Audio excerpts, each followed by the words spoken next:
Ladies and gentlemen, brothers and sisters, people of all ages, welcome back to the Sticky Floors podcast. I am one of your hosts, CJ. I am joined by Mr. Will, and tonight we are discussing the Spike Lee classic, Malcolm X. So, for those of you who have been on this month-long Black History Movie Month extravaganza journey with us, you know that this is the last movie that we're covering this month. We started with Black Panther. Then we went to Hollywood Shuffle. Then we did Bamboozled, which was another Spike Lee movie. And now we are in with Malcolm X. So before we get into talking about it, I'm going to kick it over to Mr. Will, and you can give us a summary of the film. Well, first and foremost, I just want to say that during this leap year where Black History Month is an extra day, I'm really excited to do this video with CJ because this is one of my favorite movies. Really amped to really get into this. So without further delay, this biographical tale of the charismatic, articulate, and intelligent prominent figure who discussed many concepts of racial pride, Black nationalism in the early 1960s, also argued for Black power, Black self-defense, and Black economic autonomy. This is the quintessential, if not one of, or even the greatest biographies of all time, let alone about Black people. Um, Wow. it is solely and ironically, I might add, a clear and distinct example of the so called American dream. This is a tale of a man who made a sweeping change in his life, which began in sorrow and full of violence, death, and loss. Reaching rock bottom, I might add, a la drugs, crime, and the eventual imprisonment of himself. But then we're given a second act, a literal second act, if you will. He's able to reclaim his life and reinvent himself thanks to the Nation of Islam, but it was he who had to do the work. Pretty much a living embodiment of the phrase, you can lead a horse to water, but you can't force it to drink. So I would draw the parallel of the rebirth, a la the phoenix, and the metamorphosis of a butterfly. Watching this film allows the audience to see self-determination in action as he did his thing. This is a very inspirational, educational, and entertaining film. That trifecta is very difficult to pull off. Hence why this is a classic movie. The movie progresses as we're able to bear witness to a grand and wide sweeping movement. Unfortunately, we are shortchanged. Just when we were about to get in for a prolific cataclysmic change in a third act, he's cut down prematurely in front of his own family and little children, I might add. The stages of Malcolm's life is literally a glimpse into the lives of multi-blacks. We're talking about the ability to walk in the shoes step by step for plenty of Africans in this country and outside of this country. We get glimpses as to what the journey might potentially lead. El Haj Malik Shabazz lived an extraordinary life, and thus this picture encapsulates that essence, and it is also a celebration of his life. Well, that's it. That's the show. But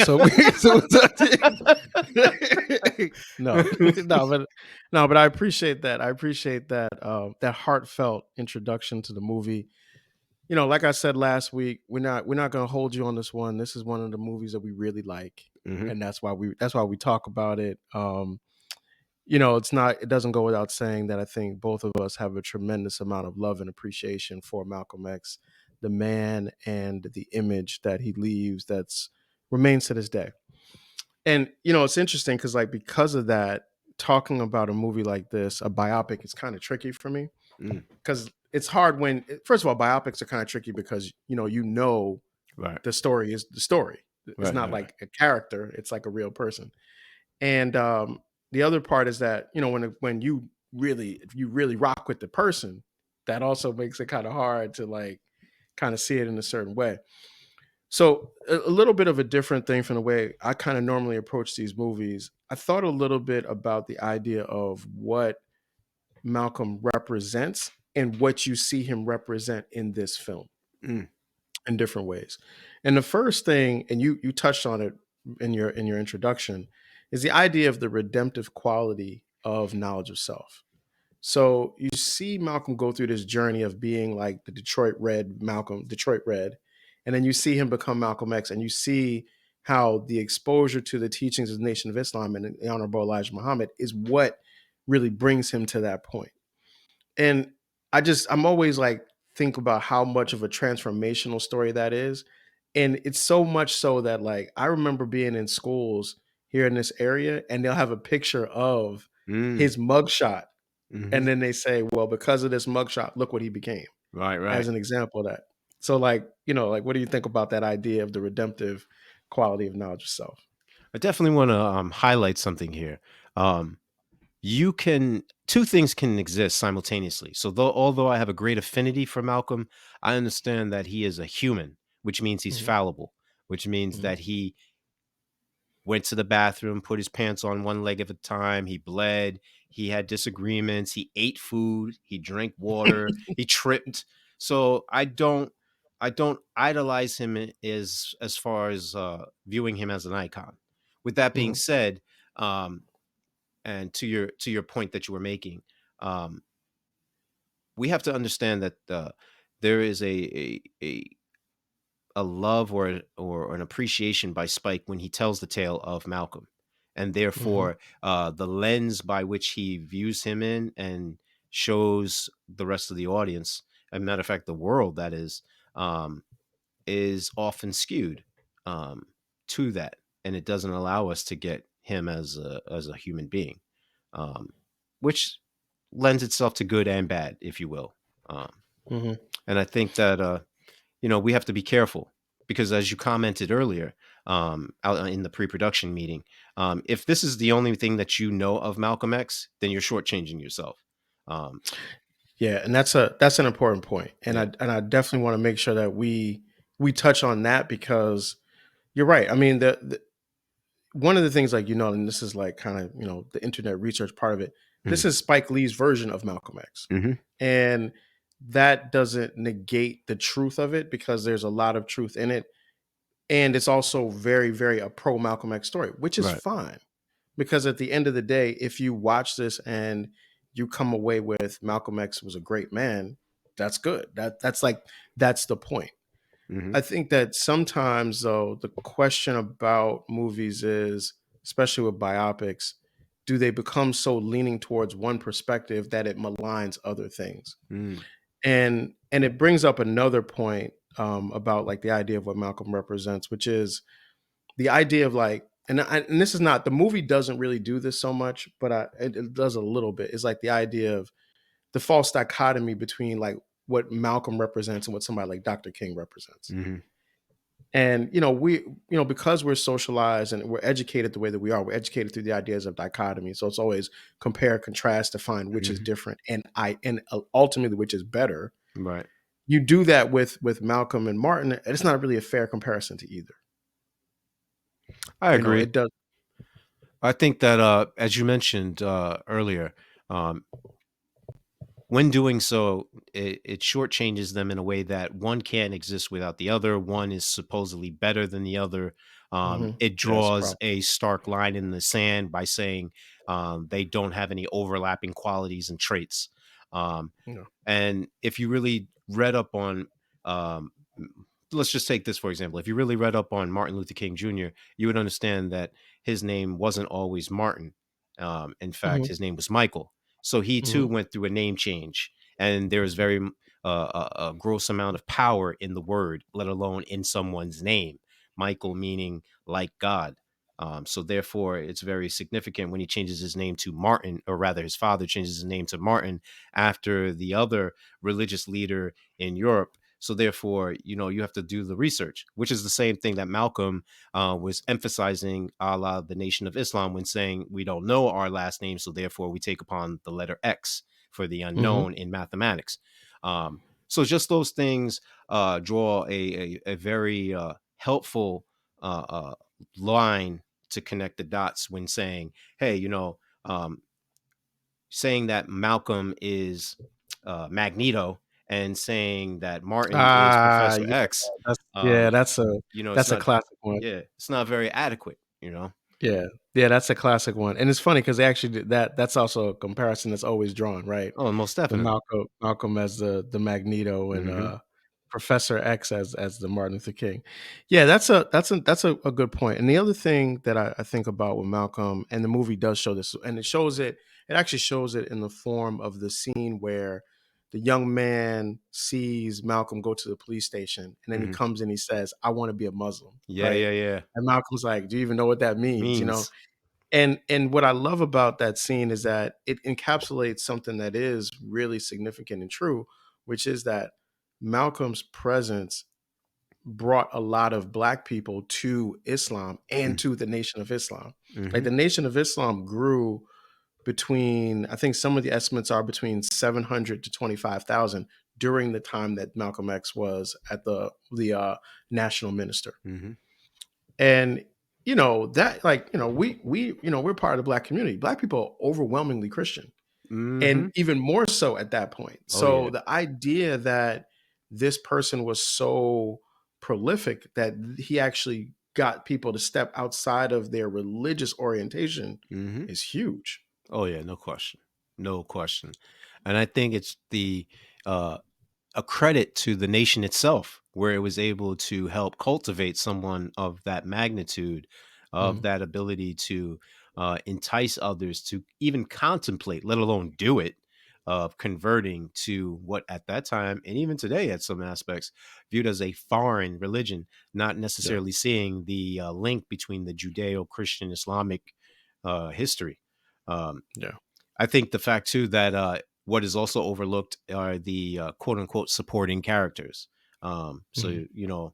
um, you may have an amalgamation of Brother Barnes, and you may have even Betty for that matter, or more importantly, or equally important, Elijah Muhammad. Um, where these individuals may be themselves done a disservice by not totally fleshing out the characters and or depicting them in a questionable light. Question. Yeah, that's a good way of looking at it. Yeah, and then the last thing that stands out for me is the idea of like, and I know Ossie Davis hits on this, and I know that you're gonna reference this also too. Just the idea of like Malcolm is like a quintessential black man. Uh huh. You know, like he's got so many characteristics that even in the big the Detroit Red stage, he's still a black man. Mm-hmm. And at the Malcolm stage, he's like the highest version of what you could become as a black man. And it's just a wonderful thing to see because you don't really see that. We don't see it as much. And I have a thought about that. But to know that that's a real person that really gets down like that, that really is that fearless, that really is that articulate, that really is that engaging and interesting. And to know that as amazing as Denzel Washington is as playing Malcolm X, it still pales in comparison to watching the real man do Mm-hmm. his thing. Well, I think you hit on something there. The fact that you have this individual who starts off as Malcolm Little, and it's kind of ironic his last name is Little because now he's almost godlike. Yeah. Then Detroit Red, which is also in itself a very snazzy, if you will, nom de plume, nickname, alias, moniker, because Hmm. of where they say, all right, you're not really from Detroit, but it's the closest thing to where you live, so we'll just toss that out there. Like the parallels are so definitive. And then he goes to become Malcolm X. And even and what capsulates this is that scene inside the prison. All right, well, I'm not Malcolm Little, and I'm not whatever they want me to be. So who am I? And that's just Hmm. it. He's on the road to discovery, which parallels.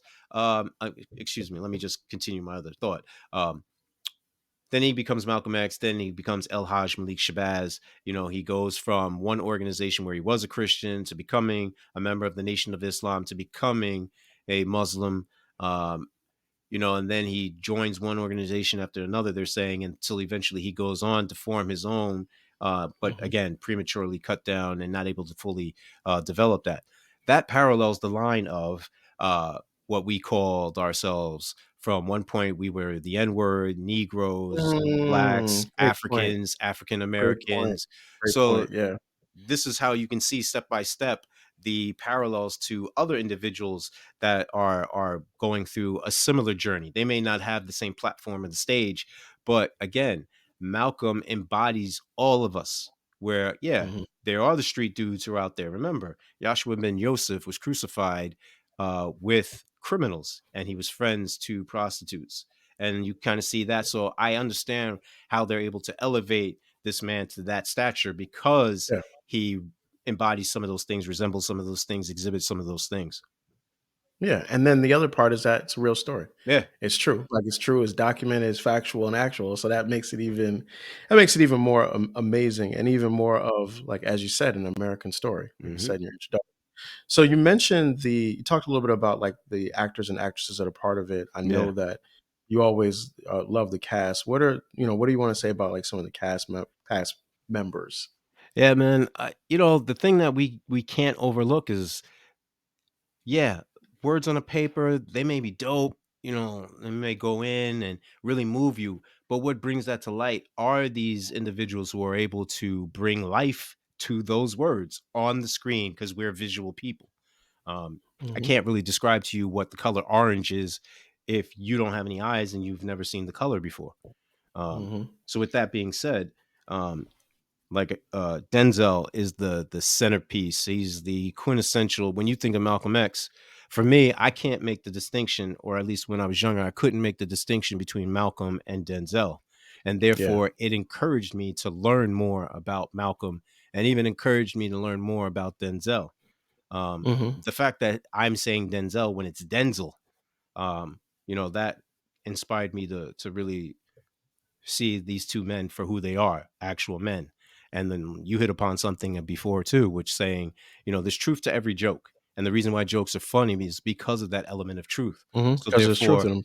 the fact that this man actually existed, sure, we get glimpses in Denzel, but I mean, to actually be there in 1958, 1963, 1960, and actually hear him speak, hear him breathe, watch him move his arms, et cetera, So must have been, amazing. yeah, riveting. Um, And let me just say this real quick about Denzel. yeah, I know that we talked about Denzel in the when we did the Equalizer 3. yep, yep, So we talked about like just the amazing work that Denzel does. This is a quintessential part of that. yeah, One of the things that I love that Denzel does in this movie is that even in the beginning when he's playing Malcolm Little and he's even playing Detroit Red, he gives you glimpses of Malcolm in it. mm-hmm, Like that scene when he first walks into the club in Harlem and the guy makes fun of his outfit and he hits the guy over the head yeah, with yeah, the with the bottle. bottle, And when he checks him in the voice of Malcolm X later on. mm-hmm, You know what I'm saying? So it's like that is always there. Like Denzel and his brilliance always gives you that, mm-hmm. even when he's not officially Malcolm X. Well, I forget the classic sculptor who said it. I'm thinking it's Michelangelo. I could be wrong, but it's not that he necessarily chisels out anything. It's just already there. He's just taking away the excess pieces. So that's Yeah, what it is for Denzel, for Malcolm, et cetera, et cetera. With that being said, um, gotta show some love to Angela Bassett, which we of did course, the in Black queen, Panther. the Yeah. queen. Yeah, we talked about Angela. Yeah, Hmm. yep. Um, for me, again, she is Betty Shabazz, and so much so that she left her stamp as such an indelible mark is that they brought her back in Panther as Yes, I remember to that. revise Great. that role. Yeah, It's a great point. Great point. yeah. And then just a shout out to some of these individuals in no particular order of importance. We're talking about Al Freeman Jr. as Elijah Muhammad. Um, Hmm. they literally hit the look, the style, the feel when they cast him as Elijah Muhammad. One of my favorite. He's definitely one of my favorites. Yeah, I Like was I just about to like say that. One of my. Elijah Muhammad is in so many other things Mm-hmm. now, but that's always the one that I think of when I think of like Elijah Muhammad in Yeah, film. Yeah, yeah. absolutely. Another favorite of mine though is uh I'm probably mispronounce his name like Denzel Delroy Lindo Oh, as Delroy Lindo is great. yeah, as West Indian Yes, Archie. Yeah, man. yes. Dude, he does his thing is in as like the local gangster godfather figure. Like, man, he gets busy. Yo, Weston and Archie also is like one of the smoothest dressers Mm-hmm. in Mm-hmm. film. Like at like the joint he's got when he's got the little Yeah. collar with the tie still on it. Like, come on, that dude, he goes to work. And that Yeah. whole that he's fantastic in that, man. Yeah. Definitely, yeah, one of my favorites. But I also gotta show some love to Spike Lee as Shorty Hmm. with the Hmm. I for those that don't know, CJ and I, we have a host of other friends that we mess with, and the one line that we tend to quote a lot is Shorty's line about him having an affinity for a particular type of food and female companionship. Yeah, Um, no, so hold on. Wait. When you say a statement like that, now you gotta put some qualifiers around it. We're saying that that's in jest yes, and in in joke. jest, yeah, That's yeah, oh not yeah, like us saying it like no, that's our style. yeah, That's no, not what no, he's saying. no, no. I'm You not gotta clean. trying to imply that that's You what we're gotta about clean. and that's the Yeah, life no, we you live got. in. Of Yeah, they course, gotta clean that up, man. context, context. I'm You gotta just put a saying it's disclaimer on stuff like we that. say that sarcastically in jest, like in humor. Uh, Another person that I definitely put the spotlight on is Teresa Randall, who Spike Lee has hired, Hmm. casted in other flicks. Um, Yep, girl and she, six. Yep. yep, and she plays Laura.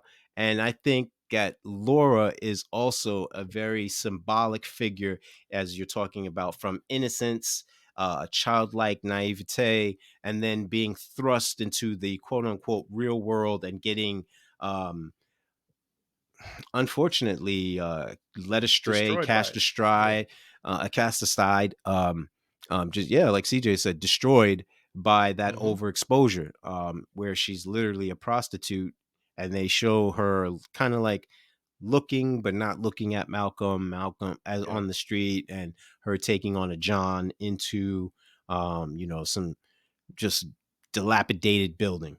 Um, and then also, I want to give a shout out to Christopher Plummer as the chaplain, who is with Oh Malcolm. yeah, In yeah. yeah, Right. um, Hmm. got to give credence to John Carlo Esposito. Oh man, this dude, Always, one of my favorite actors always. of Yeah. all time. Definitely to my man Wendell Pierce. Get your hands out my pocket. Um, this Yeah. dude Yeah. is underrated character actor of all time. Um, Yeah. Definitely gotta give some shine and some love to that brother, man. And opened up supermarkets in New Orleans in real life, Yeah. right? So this is a real community dude, man. Well, Yeah. that that's where he's from, so he's always giving Yeah. back. Shout out to him. Yeah. Yeah, and then I definitely got to highlight Roger Guinevere Smith, Hmm. who would later play Huey P. Newton on stage on Broadway. Um, Yep. Again, Spike has used him as well in other films, as well as John Carlo Esposito. The two of them, um, they bring such a impactful performance in everything that they're in. So you can't kind of have one without the other. But sometimes when you can't get both, you'll settle for one. Um, I'll definitely. Oh yeah, The you. Huey P. Newton story is like I forgot about that. Yeah, That is like a great stage play, and it's actually very interesting to one man. watch. Yeah, One one. man play, Mm-hmm. and it's got a line in it that I always remember to this day when he says, um, "For even if paradise was my prison, I should hope to leap the crystal walls and see what is on the other side." Mm. And I always remember that from Mm. that thing. So when you brought that up, it just sparked me. So yeah, that dude gets down though. Yeah, And the absolutely. gentleman that CJ had mentioned before about the young brother uh, saying that he wanted to be a Muslim, taking off his hat and being very eager. That's Mr. Jean Claude Lemaire as Benjamin 2X. Um, Hmm. and he's been in countless other things with Spike as well as away from Spike. Definitely, and last but not least, and there's others that I could talk about as well, but I definitely want to make reference to Peter Boyle as the captain, Captain Green, in the scene where he says, "That's too much power Oh, for too much one." power for one Yeah, man. yeah. Yeah, Like yeah, some yeah. of these lines That's are that. just so impactful, like they Hmm. resonate and reverberate, and I no longer even see the actor as like an individual person. I see them as the character, and that line reverberating to me from the screen, from the projector, whatever have you.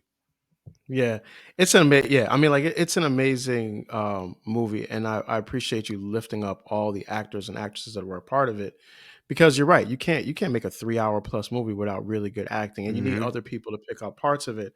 And all of those people that you mentioned, they are in significant scenes because they're significant in those Mm-hmm. scenes.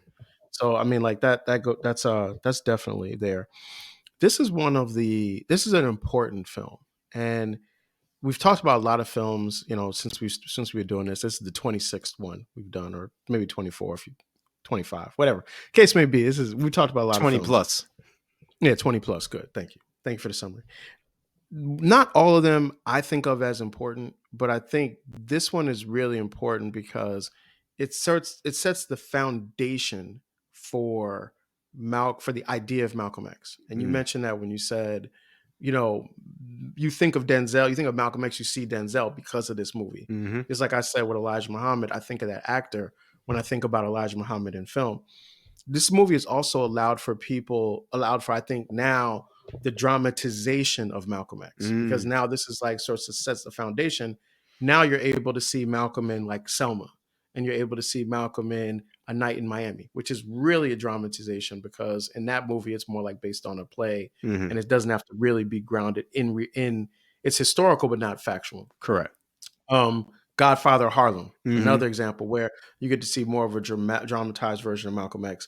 And then you also have the Netflix documentaries Who Killed Malcolm X, which is I think is personally very good, as well as Blood Brothers, which talks about him and Muhammad Ali. Which, by the way, Muhammad Ali is never in this movie. Yeah, I found that weird too. That's interesting. Yeah, But it's yeah, also it's like the interesting. the Godfather of Harlem, where Malcolm is played by two separate actors, even though there's something going on behind the scenes. So these things, which you would think, these people who are so important to the development of the individual, um, it's very difficult when they're not in them in these Yeah, pieces. yeah. And I think at some point, correct me if I'm wrong, but I think in Ali, there was Malcolm X. It was Yes, there played by was. Mario Van Peebles played him, Hmm. right? That's correct. Yeah. So I Hmm. remember that. Yeah, that was the you shouldn't have quarreled with Elijah Muhammad. Hmm. When he says that to him, Hmm. that's there. So that's interesting. That's interesting to us there. One of the things that we talked about, one of the things that you talked about actually, was the idea of, as good as this movie is, it doesn't you have to read stuff too. Hmm. And good. Well, I think that's very key. You reminded me. I guess I tend to give people more credit than what they're due. Um, I believe that individuals are sophisticated enough that when given an appetizer, it only builds the suspense and the craving and the desire for the entree. Whereas you reminded me that no, some people are just satisfied with the appetizers. Their appetite may not be as insatiable, or they may not Mm-hmm. be as curious, or they just may be full with the Mm-hmm. appetizer. They just have small stomachs, whatever. Um, So, yeah, some people just like the shrimp cocktail, mhm. man. It's okay. Yeah, It's all right. Some people want to have the side salad. yeah, and that's perfectly fine if that fills you up, if you're content or whatever it may be. Maybe you just can't, you know, digest all of that food, or you're going to sleep and you don't want to be burdened with all that. Hey, cool, whatever floats your boat. But with that being said, um, it's very key that you understand that this is a movie, and that there are other things left out in this man's life. You can't tell. What was he? 40. 39. Yeah, yeah, 30, yeah, 39 in his passing. 39 in 3 hours. So I Mm-hmm. mean, you got to understand, there's going to be things left out. They're not going to necessarily have the ability to show all that in a 3 hour film. And you got to Yeah. understand too the influences. CJ said something to me that was real funny, where he's like, maybe Betty was in the room while Spike was penning that screenplay, and looked at him like, "You really gonna say that? You really gonna write that?" So you don't really know what pressures he was up Yeah, against. that's pressure. Yeah, you Yeah. know. So you No, got it's a you. good point. I mean, you have to. This is a movie. There's a lot of documentaries. We talked about some of them. Mhm, Documentaries are important. So are books, right? mhm. And it's not. There's a lot of books written by Yes. Malcolm. I only try to refer people to stuff that I've actually read, because Mm, that way I know if it's like decent or not. mhm. The autobiography of Malcolm X, obviously, that's you starting know. point. I think you said you read that when you were like 5 years old. So you like No, you knew about I actually said to CJ, I was like, I thought you came out the womb with a book, but no. I was fortunate to have been introduced to that book by a good friend of ours because his father had recommended it and Mm, emphasized like, hey, this is something you got to read, and I was absolutely. impressionable. So therefore, it has shaped. So I am biased. It has shaped how I not only look at Malcolm, but also how I look at the Nation of Islam and the other Mhm. periphery individuals involved at that time. Absolutely. I mean, the autobiography of Malcolm X, as you said, it's like must reading, Mm-hmm. must reading. Mm-hmm. And I remember once even seeing LeBron James at a press conference with a copy of the autobiography of Mm-hmm. Malcolm X, right? And this was years ago, but I mean, it just shows you like how enduring it is. Some of the other things that I would say I would recommend is like Malcolm X's speeches at Harvard Mm-hmm. because it's just straight his words, no No filter. yeah, no filter and no commentary about what he's saying. Correct. Then waiting a book, Waiting to the Midnight Hour, which is by Dr. Peniel Joseph, which is kind of a summary of the transition from the civil rights to the Black Power movement, which Malcolm is an important transitional part in there. It's also got great citations. Most recently, Malcolm X, A Life of Reinvention by Manning Marable, which is kind of a controversial read for some of the things that are put into it. And unfortunately, Dr. Marable passed away almost immediately after its release. So he was not able to defend some of the criticism of it. But with that said, I do want to make reference to a book by Dr. Jared Ball called Malcolm X, A Lie of Reinvention, correcting Manning Manning Marable's Malcolm X, which also then pulls from a different set of citations from the ones that Dr. Maribel used. And I think that that's an important point because sometimes when we like something, we only read the Mm-hmm. part of it that we like, Mm-hmm. and we don't try to read the counter argument. Mm-hmm. But I think that gives you a total formation of thought. Yeah, and unfortunately, I can't remember the exact author, but there was a book regarding some of Malcolm's possibly questionable sexual preferences. That Alex Haley may have left some things out intentionally in the original autobiography. I can't. The unfortunate thing is, I'm going to remember this after we conclude this, but I that think it's book, in the Manning Maribel book. yeah. I think it's in that one actually. So that section that I read actually is what, to CJ's point, actually irritated me, fascinated me, encouraged me to try and discover more information. So it was basically Hmm. like going down a rabbit hole for me at that time. I don't think I was able to process it the way that I should have. But here's the thing, man. I think if you love something, you learn about it, Yeah. right? And so if you're a person that loves this movie and you love Malcolm in this movie, Hmm. I think you also then go on that journey of learning more about Malcolm. And that means reading everything that's there. Hmm. And I would also say that also means reading things about the Nation of Islam also, Hmm. and reading things about Elijah Muhammad also, to compare and contrast what you see in film, what you see in dramatization, and then also what's there in reality. Agreed, agreed. And with that said, too, another harking back to the lack of Muhammad Ali in this movie, um, we only get a glimpse of Master W.D. Farard, Wallace Farard, in this movie, and he's such a pivotal individual because he is the founder of the Nation of Islam, the teacher of Elijah Muhammad. So therefore, um, it really kind of struck an chord with me where I was like, wait a second. I'm not going to go into any type of detail, any type of specifics about the influences here. Yeah, see, I always wonder, like, will I don't know if there'll ever be a movie about Elijah Muhammad. Maybe Mm. one day there will be. Maybe, I think in that movie they will Without absolutely going to, have that. mm. Yeah, and I wonder, but this is what I also think too, and we talked a little about this earlier. I think at some point there will be another movie about Malcolm X, Hmm. but I think it will focus on the first like 5 or 10 years because a lot of what you see with Malcolm in movies and in Mm. television shows is like that last 3 years. Yep. It's kind of like all the Jesus movies are about the last 2 weeks. Like it's kind of like that. It's kind of like that thing that always happens. Yeah. So you don't really get like a lot. It's always like Last Supper forward, is what you get in a lot of movies. It'll be interesting to see that happen. But this movie had a lot of things that we liked about it, right? Yeah, And that's when we definitely. get into the cake. There's a couple scenes that I just love that I just want to lift up real quick. The first is my notes make it seem funny, but the Baines shower scene is not like the way that I Now we want to got to get describe it, but context on that pause but as so you but so show for the those, right, camera yeah, say. exactly. But yeah, no, for those that have seen the movie, when Malcolm first goes to prison, he's in the shower, and Brother Baines approaches him Mm, and gives him this really, I would say, really like G checks him mm-hmm, about the idea of who he really is. And it's a great conversation because in the midst of it, like Malcolm has got like the conch stuff in his hair, which mm-hmm. burns, Yeah. and he doesn't rush to get it out because what Baines is saying to him about who he really is, he tells him that he's the part of the lost tribe of Shabazz, and all that stuff is so powerful that it makes him forget the pain that he's going Mm-hmm, through. And I just love that scene and how that's done.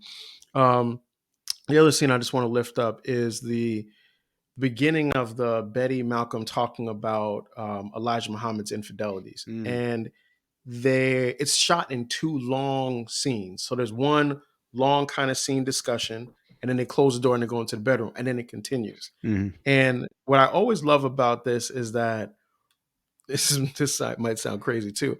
I love to see arguments in movies between people that mm-hmm. feel like that makes sense for the characters. Yeah. And in this movie, the argument between Betty and Malcolm, done by Angela Bassett and Denzel Washington, is so in alignment with how they present the characters, that they are arguing without animosity in a way that makes perfect sense, and it's beautifully shot.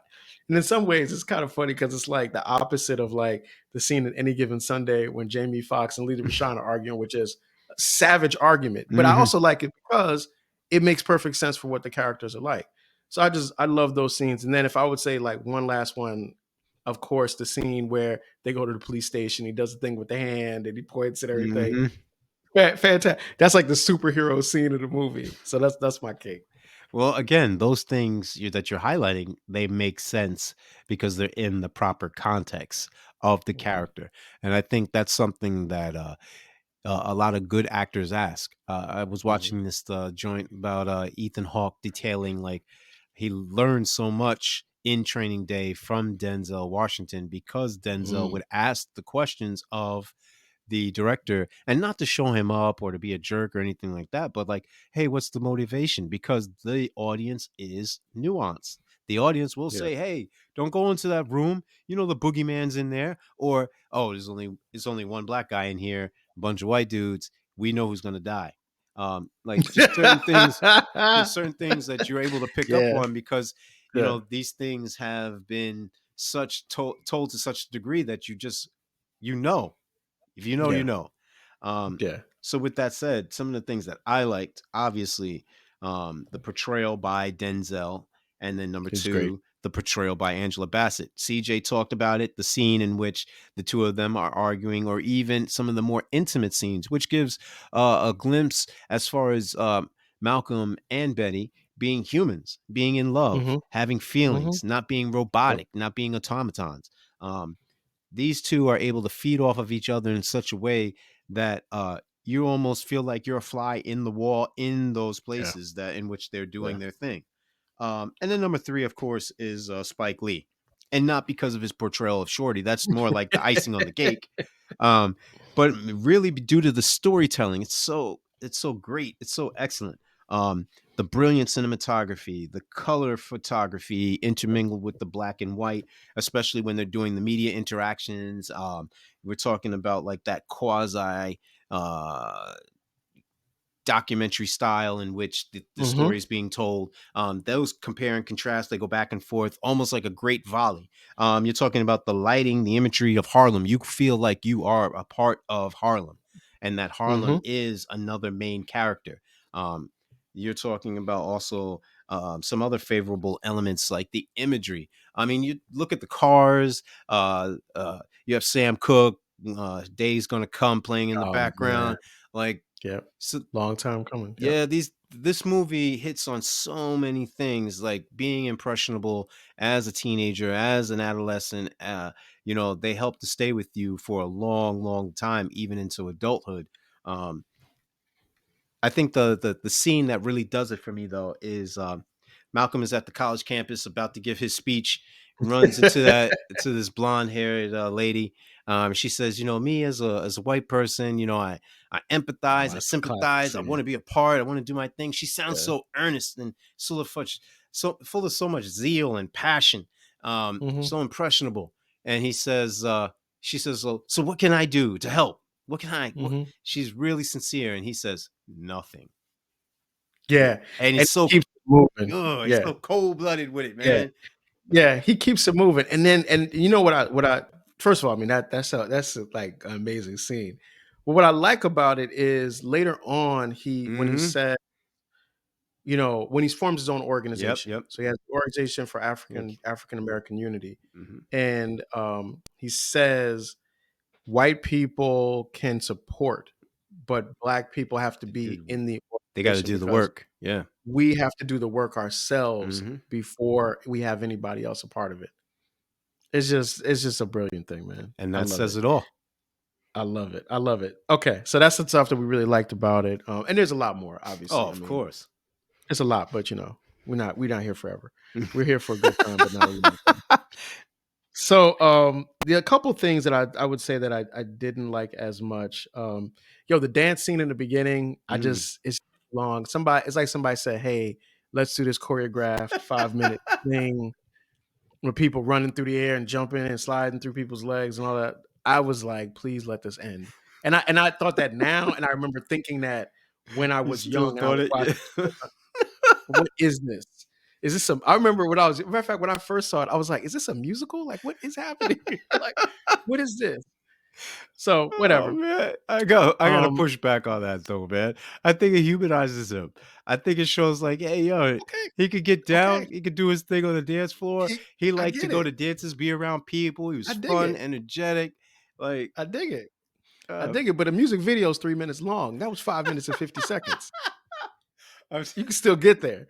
I'm just saying. Anyway, anyway. That's like that. That's a nitpicky thing, but fine. Two other things that kind of a little bit more of a serious thing. I love the scenes of, and this is not, dang, you can't put everything in a movie. And I get right. that. And I think that they did the best they could. I just felt like the jump between Malcolm and Betty kind of having ice cream to like the next scene, him saying, like, "You want to marry Marry me?" me. It just felt like it was so short. You know what Mhm. I mean? Like that. I would have loved to see that be a little bit more developed, Right, right. but so be it. The other thing is something that you kind of alluded to. I'm not going to belabor, but the movie is definitely like so pro Malcolm X that it Mhm. makes everything else and everyone else look bad. Yeah. And it never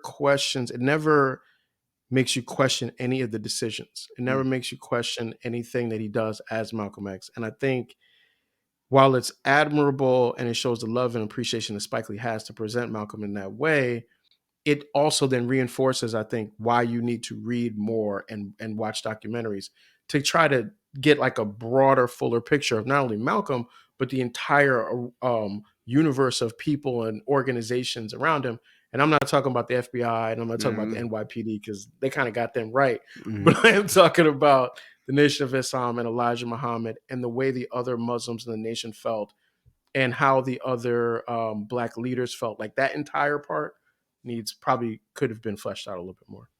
Well, to your point with that, Cormega has this line where he says, "The enemy is never a stranger." And I Mhm. think that we have to remember, and again, I That's hope that I'm not great line. belaboring the point, um, is that, again, quoting Cormega, he says that betrayal put Christ in the grave. So, on a proverbial plane, I'm looking at it as, for those that don't know, the nation took it so hard to such a degree that Malcolm was one of theirs. And they viewed as the split as such a betrayal on his part when he would go around giving these interviews with the media at that time. Um, and casting aspersions, putting a bad light on Elijah Muhammad and thus the organization as a whole, um, the wound only deepened, it only worsened because of it. And I think that, Hmm. um, it's those close to you that, we hold in such high regard, and they're able to hurt you because they know you most, because Yeah. of the love and the respect that was there, and even continues to be there, because the opposite of love isn't hate, it's total, complete indifference. Hmm. And I think we have to Yeah. keep that in mind when we watch these movies, that, to your point, that even though he is a hero and a symbol of what we can be, we also have to understand that there is good and there is bad within all of us, and two can exist simultaneously. Yeah, and I mean, like, we're people. Like, Yeah. people are gonna make mistakes, and people are gonna have contradictions, Mm-hmm. and people are gonna have contradictions on their journey through elevation to Mm-hmm. different levels. And I think that as people, when we're looking at the idea of our heroes, whoever our heroes may be, we have to. I think as you get more kind of sophisticated, you don't rely on your heroes to be perfect Mm-hmm. for them to be valuable. No question. And I think that's like a learning lesson, because I remember how I felt about Malcolm walking out of that movie theater. Mm-hmm. And I know how I feel about Malcolm today. And I still have that same love and appreciation and adoration. Yeah. The difference is now I'm much more educated about the entirety of the person and the other things, but learning more about something shouldn't diminish how you feel about it, if you can also then see the bigger picture of Mm-hmm. what is the impact of this person. How did this person change the world? How did this person change you? Oh, definitely. And I think that's the key, because we all want to be loved, respected, and heard. And I'm constantly reminded that of a good friend of mine who made that point.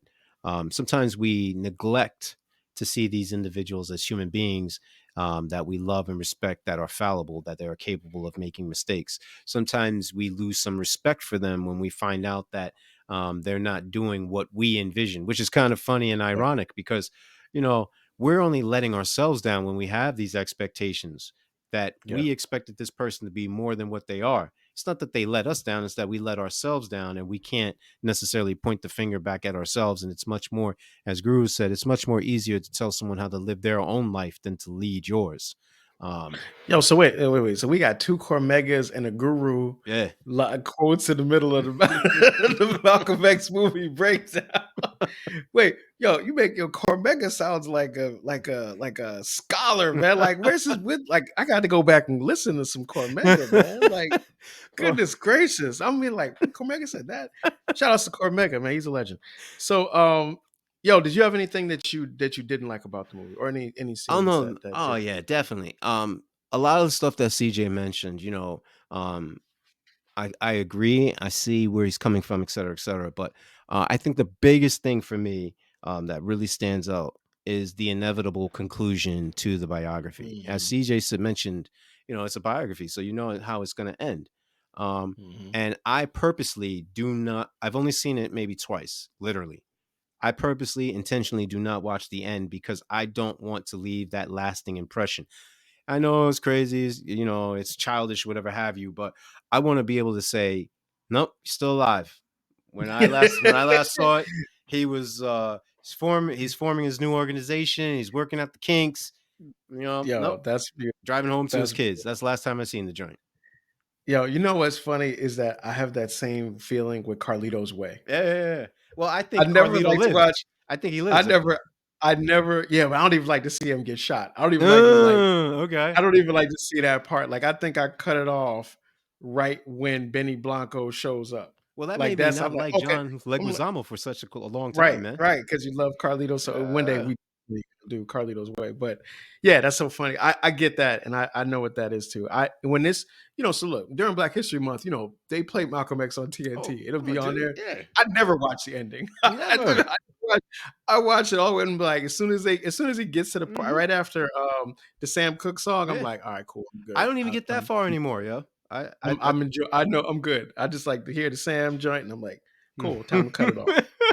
So, all right, so let's go. Let's get to our questions, man. I got a couple of questions for you about this movie. So, First one is: does the movie spend too much time with the big red storyline? Sorry, Detroit Red storyline. CJ made a great point in pre-production, and it's been swirling in my head. And I'm gonna say, you know what? I like CJ's critique and his modification. They redo this joint, they're gonna have the movie about Malcolm X. They're gonna extend his life, et cetera, et cetera. But they're gonna do flashbacks, and in those flashbacks, like CJ mentioned, they're gonna do bits and pieces of his life as Detroit Red, and I like that. But I guess it's because I'm comparing, contrasted with what I already know. And my Mm-hmm. answer in the pre-production meeting was, I think it's just right. I like the dance scene. I like the robberies and the things like. Not saying I'm a fan of criminals, but I'm just saying that I like the depiction because it showed, hey, in Mm-hmm. order to appreciate the sunshine, there was some rain, there was some torrential storms, it was dark, it wasn't well lit. So you can fully appreciate the journey for him to get to where he was. And I like the humanistic aspect of Malcolm X actually dancing and Yeah, laughing and interacting with others in a in basically a secular manner. yeah. I mean, I dig. Yeah, I dig that. I Mm, think, yeah, it's a good question. I mean, yeah. you really can't appreciate the change without seeing where it starts from. Mm-hmm. And I think Spike Lee probably felt like I have to educate people while Right. I'm trying to entertain them. You mentioned that. Yeah. If I'm already dealing with somebody that everybody kind of knows, maybe I don't have to do it that way. Right. But he felt like he had to do it, and I understand that. So, all right, that's the one. Here's my next question. So what other person of the 1960s, 70s civil rights, Black Power era would you like to see a movie about? Oh yeah.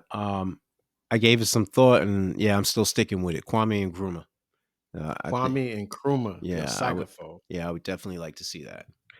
That's a good one. I will just put my bid in for, ironically enough, Kwame Ture, Okay. Stokely Okay. Carmichael. Yeah. I would love to see a movie done about that brother. So okay, cool. So that's that one, and then I think that's it for me. I got those questions. All right. Well, I'm running with. What do you think Malcolm X would think of the climate in 2024? Good question. So here's what I would say: if Malcolm were around to make it to 2024, Mm-hmm. I don't actually think the climate of 2024 would be what we see it is now. Mm. I think that, if he would have had the chance to see the fruition of the organizations that he talked about, Yeah. and if he would have been able to be on the public stage for his life, for the extent of his life, I think that you'd see a much different 2024. I agree. I agree. Especially since, as you highlighted, he was 39 when he Yeah, transitioned. So it's a lot of life he had to yeah, live. definitely, definitely. Um, To what degree do you think Malcolm would have worked with Martin, or if at all, for that matter? Yeah, I think that, this is another one, and like when you said it in the beginning that just when you think his life is going to go a certain way, he's cut down right on the cusp of so much change. This is another area where I think Malcolm would have figured out how to work with Dr. King. Mm-hmm. And I think that maybe the most threatening aspect, one of the most threatening Mm. aspects of him by himself, is that he would be able to break out of so many of the structures Mm-hmm. and the boxes that different organizations and different leaders of that time were in. Mm-hmm. So, you talk about the idea of, you said this in the beginning about the idea of Malcolm being a proponent of like the idea of Black nationalism. Mm-hmm. And the idea of that being not necessarily the directive and drive of the nation at that time, but then having him be able to do that, what would that have exposed him to in terms of other organizations Right. and the connections that he was able to make with different countries on the continent and operate almost as like an ambassador Mm. for the African in America in other countries. I think it would have opened him up to work with all kinds of people, including Dr. King. I like that. I like that. Um, Last but not least, um, why is there this need to iconize or idolize Malcolm X? Well, I think that part of it is because he deserves to be counted among the giants. Mm, He's done, as they say, the ancestor has done his work, mm-hmm. and so I think for that reason he deserves the respect and the accolades that he receives. I also think that um, there has been an intentional public corporate attempt to Mm, make the idea of what Black History Month is and the key figures in Black History Month more smaller and smaller and smaller in number. And that in that way, it kind of funnels all the attention to a Malcolm X, and he deserves it. But it also then blocks out a lot of people who you mm, don't really hear as much about. So, like you said, a Kwame Nkrumah or a Sekou Touré or a Kwame Touré or a just there's so many other people, right, that could have that also should be mentioned that are not, and that kind of elevates Malcolm as well. So it's a mixture of him deserving it, and then I think there's a way of trying to funnel things. And I think once again, as we've said from the beginning of this, it puts a greater emphasis on people that care about that to learn more than just what you're kind of given to right. in your Black History performance play. No, I dig it, man. I dig it. I got one more that I. Oh, I'm sorry. You got another No, one, no, or no. Shoot, shoot. all right, I got one more that I missed actually in my Okay. notes, and this was. I know there's like a million answers that you would have for this, or a million different things, but my question would be, what is one characteristic of Malcolm that you personally admire? Oh man, without question, it's the ability to think. Um, the first thing they tell you when you go to school is that we're going to teach you some things and we're going to help you learn. When you go to college, though, the thing is that they tell you we're going to teach you how to think, not necessarily how to learn. And by that, there is a distinction. You can memorize some things, regurgitate them real quick, whatever, whatever. But Malcolm was able to pull from different resources, incorporate them, speak in a very earnest, just, passionate way. So you can see him giving his speeches, et cetera, et cetera. He could speak to you in a very down to earth, using the local jargons Hmm. and slang, et cetera, et Hmm. cetera. Or he could speak to you in a Absolutely. very academic way, and really break down some things, and I'll help you learn something. I'll learn you something. Yeah. Um, so it all stems from the fact of what he had within him, which was innate, God given. This is highlighted in the beginning when they depict the upbringing that when he was going to school, and him saying that he wants to be an attorney, a lawyer, and Hmm. he's being discouraged by the powers that be.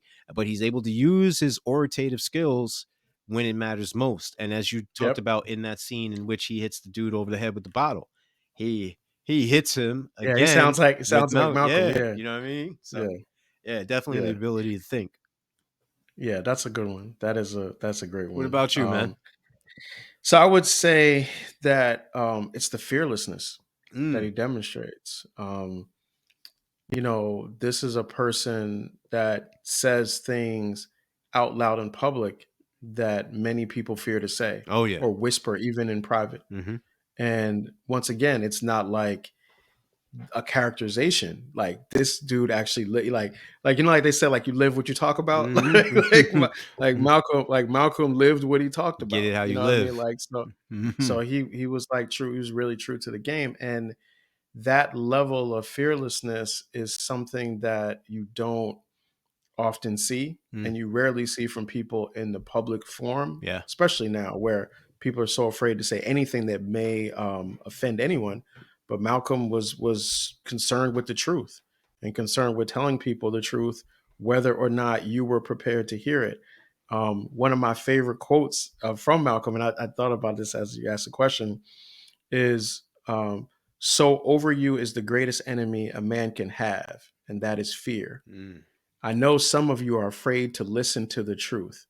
You have been raised on fear and lies, Mm. but I'm going to preach to you the truth until you are free from that fear. I mean, like that's like one of my favorite quotes by the brother, and I think that incorporates the character trait that I really dig. Powerful. No doubt, no doubt. All right, so let's get to the popcorn. This movie, I'm gonna give this 4.5. I know I said four earlier when we were talking. I'm gonna go 4.5. with it. I just love this joint, and so 4.5 popcorn. I dig it, man. Everybody should know already. I'm going 5 boxes of popcorn here. This movie is man, it's one of my favorite movies of all time. It's left such a mark as to who I am, what I aspire to be, what I've tried to instill in those around me, whether it be family, friends, or associates. Somehow, some way, I may not quote him verbatim, but I utilize some of his speeches, paraphrase that is, in my day to day. So yeah, definitely. 5 star, 5 Yeah, popcorns. no I question. got it. All right, so let's close it out. Just I was thinking about the retrospective of kind of this last month. And Mm. for this last month, we've talked about, as I said at the beginning, we talked about Black Panther, Hmm. we did Hollywood Shuffle, we did Bamboozled, and we did Malcolm X. And I would say that when I think about this movie in particular, I realized that this movie is the foundation for all the other movies that we talked about. Mm. And it actually, if I could have gone backwards, I probably would have said we should do Malcolm X X first. first. And the reason why is because what Malcolm X does is it gives you the real life version of, I would say, the fuel of self determination. Mm. And that self determination is what is challenged and threatened in a movie like Bamboozled. It's personified in a movie like Hollywood Shuffle. And then it's realized in a movie like Black Panther, which allows for the creation of a movie where the cast is black, the protagonist is black, the antagonist is black. It's based on the continent. The black people are beautiful. The costuming is great. It's like the culmination of those ideas. And it's one of the reasons why I said before that I thought it was one of the most, like, maybe the best black movie of all time. I know, like, that's a controversial thing. Mm-hmm. You say that about Black Panther, but I just think that's where this is, and it reminds me of something. I'm just quoting all kinds of stuff, but Bishop Henry M. Turner said this, and the quote is: "Till we have black men in the seat of power, respected, feared, hated, and reverenced, our young men will never rise for the reason they never look up." Ooh. And the journey of these movies is about black men in those all those positions going towards that. Whether it's Malcolm, whether it's Dunwitty, I'm sorry, whether it's Delacroix, whether it's the character that Rod that what's my man's name is playing in Hollywood Shuffle. Um. My how Uh, Robert Townsend, yeah. whether it's Yeah. Robert Townsend, it's Bobby Taylor, Bobby Taylor. whether it's T'Challa and Killmonger, it's that idea that in every one of these movies, these black men are driving the story and they are giving you glimpses into both their strengths and their frailties. But Malcolm and the story of Malcolm and the work that Malcolm did is the foundation for it. Which is So ironic because Michael B. Jordan's character is actually how alluded to about being that? Malcolm. So that's How tough, about man. that? Yeah, that's tough. Oof. You hitting on all cylinders today, homeboy. Ooh. Okay. Um, I'm not going to try and outshine CJ because it's almost impossible. But I do want to, in all seriousness, I do want to just leave my final thoughts by. They say if you can't say it better than the original person, then you might as well quote them. So I'm going with Uh, Mr. Fantastic Ossie Davis, rest in power, in his eulogy of El Haj Malik Shabazz. He says, "Here at the final hour, in this quiet place, Harlem has come to bid farewell to one of its brightest hopes, extinguished now and gone from us forever. For Harlem is where he worked and where he struggled and fought, his home of homes, where his heart was and where his people are. And it is, therefore, most fitting that we meet once again in Harlem to share these last moments with him. For Harlem has ever been gracious to those who have loved her, have fought for her, and have defended her honor even to the death. It is Hmm. in not excuse me, it is not in the memory of the man that this beleaguered, unfortunate, but nevertheless proud community has found the braver, more gallant young champion than this Afro-American who lies before us unconquered still. I say the word again as he would want me to. Afro-American. Afro-American Malcolm, who was a master, was most meticulous in his use of words. Nobody knew better than he the power words have over minds of men. Malcolm had stopped being a Negro years ago. It has Mm-hmm. become too small, too puny, too weak a word for him. Malcolm was bigger than that. Malcolm had become an Afro American, and he wanted so desperately that that all his people would become Afro Americans too.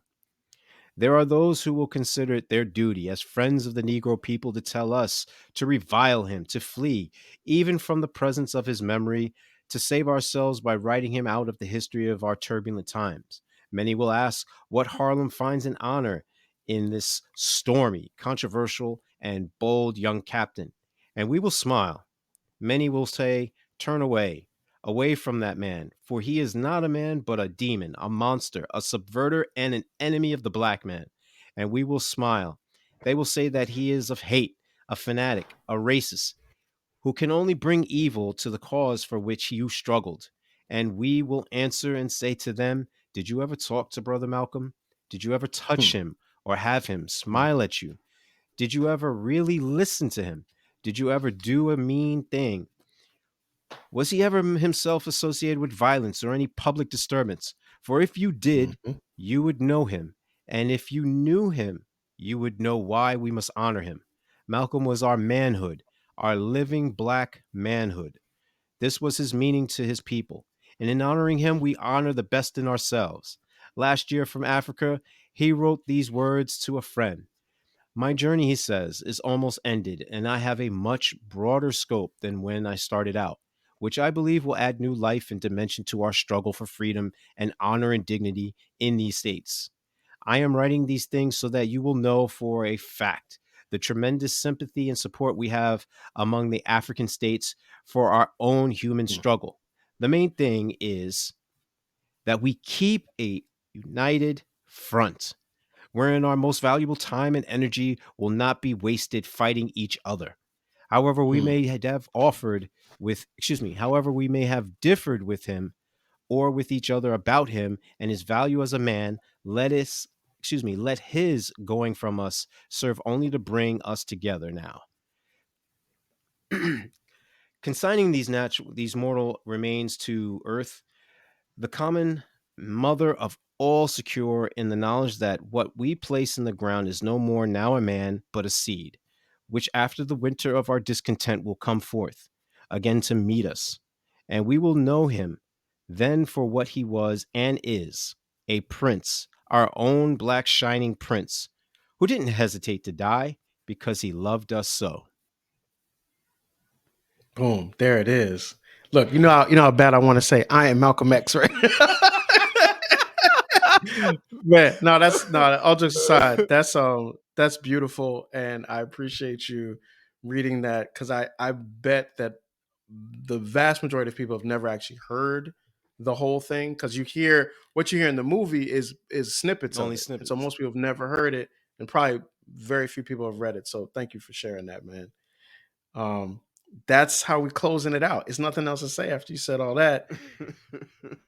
Well, next month, next week, we'll be talking about we're gonna it just seems weird to even go to something else Yeah, after it that. does, right? But yeah, it's like it's yeah, that's amazing. All right. Next week we are going to be covering Minority Report, which is not at all about black people, despite what some of you might be thinking. It's a Tom Cruise movie. But yeah, we're gonna do Minority Report, changing gears a little bit. Once again, the Sticky Floors podcast is available wherever you get your podcasts, Apple Podcasts, Spotify. We are on YouTube now as well. Please like, subscribe, share, and comment because your comments help us to do this better. Peace.